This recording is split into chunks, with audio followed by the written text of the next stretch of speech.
Good, gentlemen. Thanks for sitting down with me. No problem. Appreciate that. Let's start with your new album, Now What? How would you describe it, and how did your sound change during the last few years? What do you think? Well, we got a fantastic producer, so the sound has really improved. It's captured a lot of the things I think that we've never captured before. Power and definition. It was always there, but never quite, I think. And so, in my opinion, this is the best sounding record we ever made.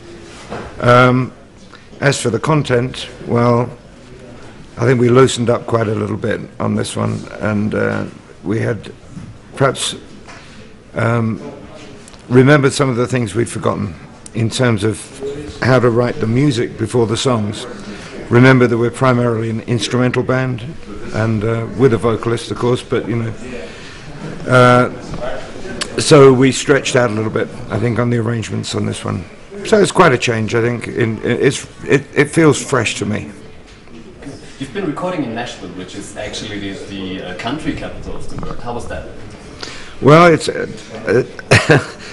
that's the reputation, but it's actually everyone records their hip hop, rap, classical music, jazz, blues, and rock. It's known as a music city, and the atmosphere was really conducive to creating. You walk in the rehearsal rooms and there's all these different bands rehearsing, writing, auditioning, preparing for what I don't know, but all these different kinds coming out. So it's a very, very fertile ground. Is that influencing you as well, or giving you some extra inspiration? Well, puts you in the right mood. It makes it easier. Yeah, sure. You know, if it'd been 20 years ago and you'd said that, country music, yeah, you'd have been right.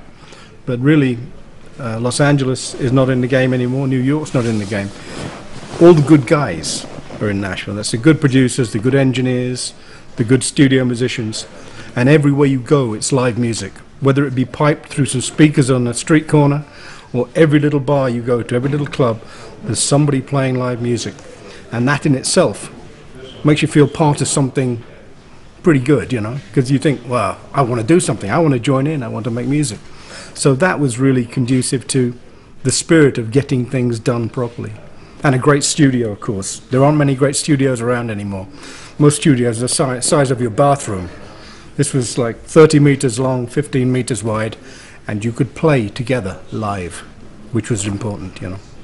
Sounds amazing. You've reached so much in your career. What does keep you motivated still to do more and more and more? Well, we are primarily a performing band, and there's a challenge there every night. We're on the road a lot, and when we're touring, we play 5 cities a week, and everyone's different. So that's a challenge in itself.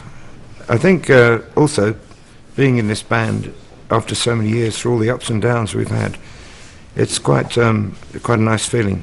I think you need 2 things to be happy in life. One is a sense of belonging, and the other is a sense of purpose, and we got both of those. Sounds good. You were listed as the globe's loudest band back in the 70s. Did you become a little quieter as you're getting older and wiser, probably? Well, I don't think we're any quieter than we ever were. We still play the best we can. The sound there was no control over it. And of course, I think we were the first people to be actually measured. If you're first one measured, you are the loudest till they measure somebody else. Yeah. But the frequencies are a lot better now, a lot tidier. I mean, it used to be quite excruciating with the top end and all that sort of thing. But the sound is a lot mellower now. It's got power rather than, you know, just it doesn't create avalanches anymore. Brute force. Yeah.